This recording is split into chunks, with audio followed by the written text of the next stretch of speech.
saya sendiri yang ngerasa duit itu segala-galanya. Jadi akhirnya saya ngorbanin keluarga. Yes, itu dampaknya terhadap Malah keluarga saya jadi pernah ya, itu. ketika saya makan gitu ya, itu kadang-kadang yang ada di depan saya adalah handphone, kalkulator, sama tabel pembayaran hutang. Artinya tanggal sekian saya harus siapin uang sekian, tanggal sekian saya harus siapin uang sekian untuk bayar hutang. Dan saya benar-benar nggak fokus sama keluarga saya. Iya. Termasuk anak. Termasuk anak. Termasuk anak. Bunda kalau diajak ngomong susah gitu. Iya. Ya lagi-lagi begini terus semua mikir-mikir gitu kan gitu. Itu saya sampai nangis. Itu luar biasa. Karena Lebih terasa di sini, begitu besarnya ya. kekuasaan Allah gitu. Selama ini kita menggantungkan hanya kepada bank. Ternyata ada yang lebih tinggi dari itu yang harus kita gantungkan.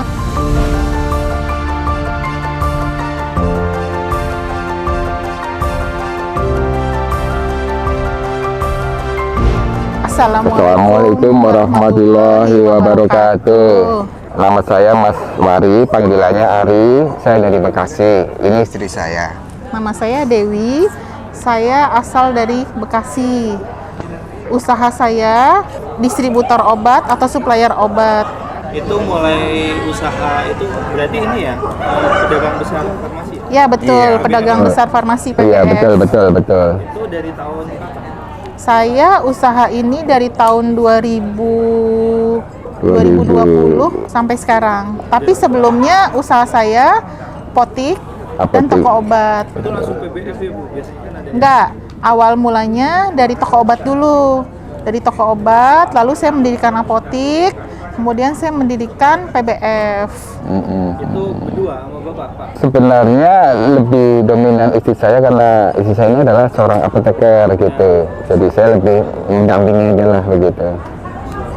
Itu tahun 2020. Kok waktu itu akhirnya bisa bikin PBF itu gimana ceritanya? Ada ceritanya. Boleh. Jadi ketika pertama kali saya bikin toko obat, itu saya niatnya memang hanya berjualan obat. Waktu itu saya numpang order ke distributor itu melalui apotik teman saya. Terus berbagi hasil dengan mereka. Lama-kelamaan saya pikir, kok sayang banget ya ngasih sekian persen buat temen. Akhirnya saya bikin apotik sendiri.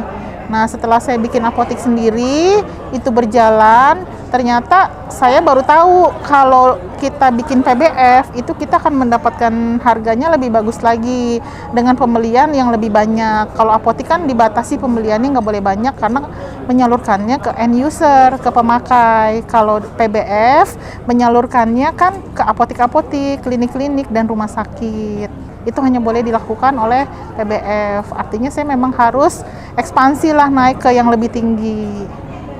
Waktu itu dari toko obat akhirnya pengen ekspansi ke PBF. Yes. Itu awal modalnya? Nah, awalnya buka toko obat itu modal pribadi.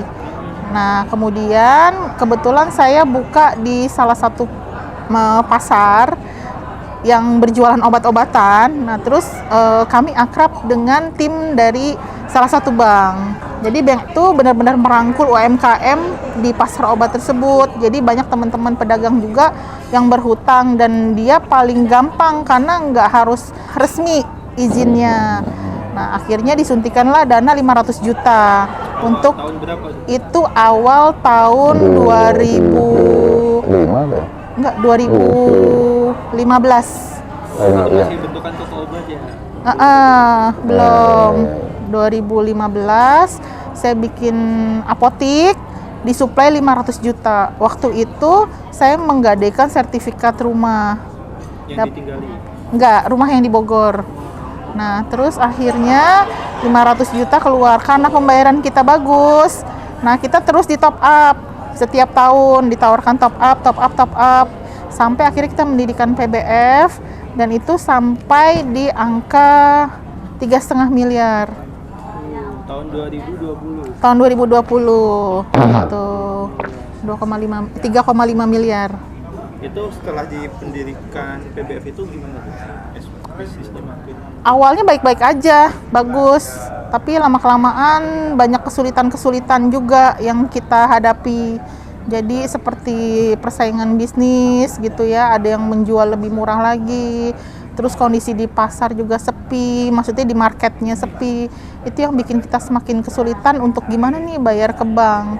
Sementara dari bank sendiri udah ngejar-ngejar kita, udah bisa di top up lagi nih Bu, gitu. Nah dari situ akhirnya saya pikir nggak bisa begini terus nih, kita ngutang mau sampai di angka berapa limitnya, ini harus berhenti gitu. Itu tahun 2020 kan COVID itu gimana Bu? Berpengaruh nggak? Nah pada saat COVID itu aneh, PBF lain tuh pada tutup karena sepi. Iya. Sementara saya buka, saya bismillah waktu itu, udahlah bismillah gitu. Nah terus akhirnya makin kesini waktu itu mulai juga rame karena masker kan, masker, terus hand sanitizer. Nah makin kesini lagi pada saat varian Delta itu obat yang luar biasa laku. Saya sehari itu bisa bawa uang cash ke bank itu paling sedikit 250 juta. Itu cash ya, belum termasuk transfer. Dan itu saya masukin ke kardus uangnya, saya bawa ke bank buat disetorin. Itu luar biasa banget per hari ya. Itu toko obat Ibu. toko obat itu waktu itu saya tutup. Oh, jadi langsung fokus ke PBF. Langsung fokus ke PBF karena kan memang regulasinya tidak boleh menjual obat tanpa izin yang resmi. Jadi saya juga takut nanti saya ketahuan BPOM. Ini gimana sih punya PBF kok jualnya di toko obat gitu. Daripada saya mengorbankan PBF saya, mending toko obatnya saya tutup. Jadi yang masih berdiri itu adalah apotik dan PBF itu sampai sekarang. Sampai sekarang PBF itu masih eksis Bu? Masih, alhamdulillah masih eksis, cuman memang agak tersendat-sendat gitu. Karena apa? Ya itu karena kondisinya sepi, kan makin kesini makin sepi gitu. Terus juga apa ya, tadi yang saya bilang persaingan bisnis. Jadi tim sales saya lumayan berperang dengan salesman dari PBF lain gitu. Karena kan pasarnya sampai rumah sakit ya? Iya betul. Itu untuk utang ada persoalan cicilan per bulannya gitu? Sebenarnya kalau untuk cicilan bank saya baik-baik aja, tapi bayar ke supplier yang jadi berantakan karena kan kita fokus ke bank. Itulah kesalahan saya adalah mempertahankan BI checking saya supaya tetap indah di mata bank. Iya. Gitu. Oke. Jadi di bank malah nggak ada persoalan. Nggak ada persoalan. Terus untuk ngadepin persoalan yang ada di supplier itu gimana Bu selama ini? Ya kita bayar-bayar aja sih, negosiasinya juga lumayan bagus sama mereka gitu. Persoalan utang ini ada pengaruh negatif nggak untuk pribadi usaha? Oh pasti ada. Ya itu tadi setelah tadinya saya nggak ngerasa itu ada sesuatu yang salah dalam diri saya. Saya cuma ngerasa itu mungkin karena masalah eksternal aja. Karena masalah emang kondisinya lagi sepi, emang kondisinya juga lagi begini, kita juga kayak krisis juga gitu kan. Tapi lama-kelamaan saya pas waktu itu Allah tuh kayak nuntun saya buka YouTube. Nah kebetulan saya ketemu MTR ini. Nah terus akhirnya saya coba ikut daftar gitu. Nah pas saya daftar, saya makin merasa bahwa memang ada yang salah sama bisnis saya. Dari awal udah salah, karena kita memulai bisnis itu dari riba gitu. Jadi perasaan saya nggak tenang gitu. Jadi kadang saya jam 12 malam tidur, jam 1 bangun, ketiduran lagi jam 2 bangun, ketiduran lagi jam 3 bangun. Jadi ada kegelisahan. Ternyata itu kesalahannya dari riba yang selama ini saya pakai gitu. Kalau dari Bapak gimana Pak kondisi utang ini di keluarga Pak? Ya kalau saya ya kayak pernah itu yang merasakan kalau saya punya istri ini terlalu sibuk lah ngurus gitu. Kadang-kadang kita makan deket nih ya, si istri udah pakai HP begini gitu. Ya saya tuh istri saya kan ya seorang pengusaha gitu ya. Kadang-kadang apa ya gitu yang ini gitu. Nah semakin kesini saya bertemu kalau istri saya ini ya aspek hutang itu loh yang jadi beban pemikiran istri saya gitu. Jadi kita ngerasa, saya sendiri yang ngerasa duit itu segala-galanya. Jadi akhirnya saya ngorbanin keluarga. Yes, itu dampaknya terhadap Malah keluarga saya jadi pernah ya, itu. malah saya pernah suami saya itu udah selesai makan ya Pak. Dia Iya. tanya, Papa udah makan belum? Astagfirullahaladzim. Padahal di sini sama di sini deket gitu. Iya, jadi ketika saya makan gitu ya, itu kadang-kadang ya begitu, yang ada di depan saya adalah handphone, kalkulator, sama tabel pembayaran hutang. Artinya tanggal sekian saya harus siapin uang sekian, tanggal sekian saya harus siapin uang sekian untuk bayar hutang. Dan saya benar-benar nggak fokus sama keluarga saya. Jadi sama suami, kadang-kadang suami udah selesai makan, saya udah kelar nih kerjaan saya tanya, papa udah makan belum? Astagfirullahaladzim, ini baru selesai makan ya. Masa bisa-bisanya nggak saya makan sampai selesai, saking fokus sama kerjaan. Padahal bapak ada di depannya. Bu. Iya. Termasuk anak. Bunda kalau diajak ngomong susah gitu. Iya. Ya lagi begini terus semua mikir-mikir gitu, gitu. Jadi memang dampaknya terhadap kehidupan Keluarga. dia itu begitulah. Itu mulai kerasa kayak gitu tahun kapan Pak? Berapa tahun yang lalu? Setahun belakangan inilah ya. Iya. Setahun belakangan ini. Ketika ibu udah mulai sadar ini ada yang salah. Iya, ada yang salah. Terus satu lagi, ketika saya melihat orang berhaji, itu saya sampai nangis.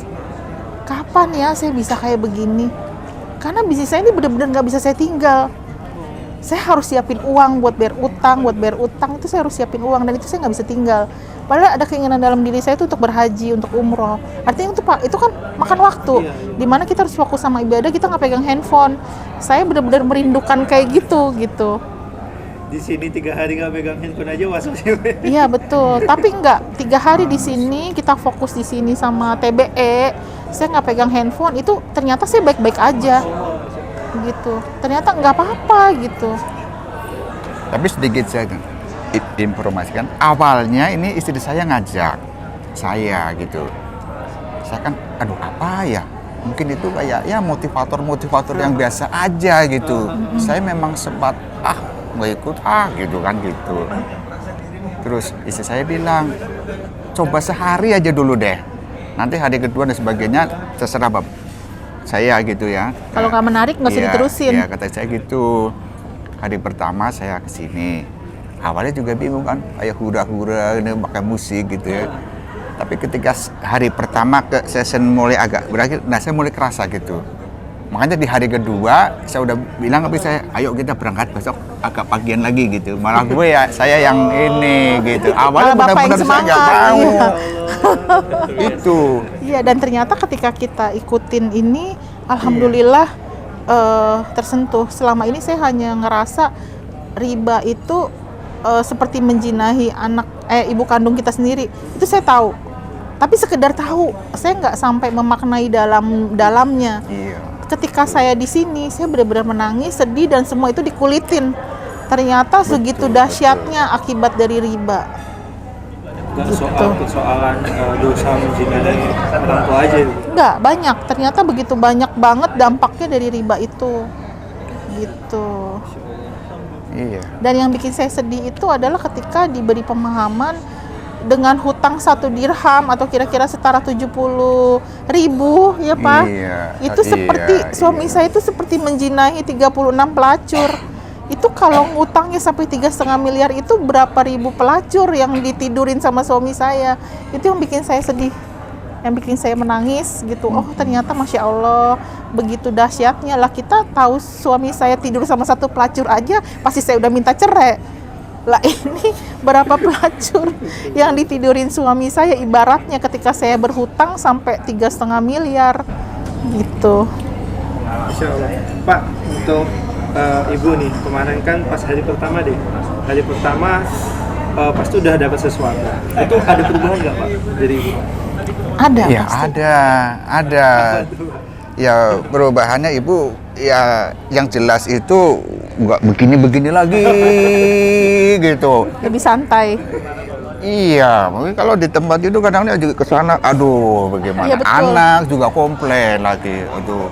Saya pernah jalan-jalan sama suami ya Pak. Kita Iya. ke Jogja waktu itu sama keluarga. Jalan-jalan ya. Jalan-jalan, terus suami saya dan anak-anak tuh udah siap, udah keluar. Ayo Bun. Nah, iya. Itu saya masih pegang handphone, masih pegang kerjaan, dan akhirnya saya ditinggal sama mereka. Iya Pak. Akhirnya suami saya protes, Bun coba dong biarpun kita jalan-jalan gini, difokusin buat jalan-jalan, jangan ke kerjaan terus. Saya Iya, terima telepon betul.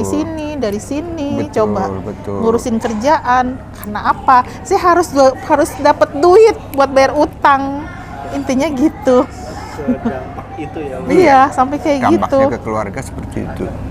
Terus untuk 3 hari ini kan pasti dari awal sampai hari ketiga ini nggak cuman apa ya materi tentang agama segala macam, Ya, tapi betul. pasti kan berdampak.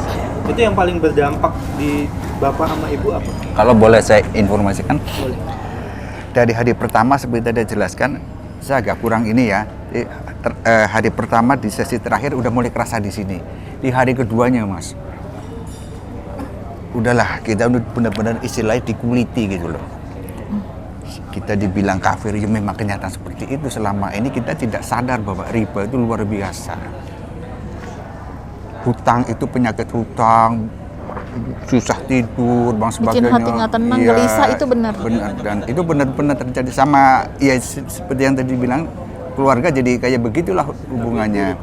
Iya, itu yang saya rasakan sekali. Sehingga ketika saya lanjutin lagi, ternyata lebih dari sekedar kita membahas hutang saja, tapi apa setelah itu sampai kita meninggal ada kewajiban-kewajiban yang semua itu dasarnya itu adalah jelas sekali, ada dasar Al-Quran, dasar itu perintah agama. Sehingga terus terang jujur saya, mudah-mudahan ini bisa membuat kita menjadi seorang bisnis yang islamilah begitu, lepas dari riba, Takut berhutang. takut berhutang, itu yang Jadi Ibu 3 Ya. hari ini 3 hari ini yang saya rasakan adalah pertama-tama saya nggak sangka ya, dari hari pertama sampai hari ketiga kita baca Asmaul Husna. Itu kalau kita baca sendiri di rumah itu biasa aja. Tapi ketika di sini Iya. kita baca bersama-sama teman-teman yang senasib gitu Iya, ya. iya. Itu saya sampai nangis. Itu luar biasa. Karena begitu Lebih terasa lah ya di sini, begitu besarnya ya. kekuasaan Allah gitu. Oh. Selama ini kita menggantungkan hanya kepada bank. Ternyata ada yang lebih tinggi dari itu yang harus kita gantungkan, pertolongan Allah gitu. Perasaan saya di situ sedih, terus juga alhamdulillah, terus menyesal kenapa nggak dari dulu kenal ini. Kalau dari dulu saya kenal ini, insya Allah hutang kita nggak sampai sebesar itu ya Pak.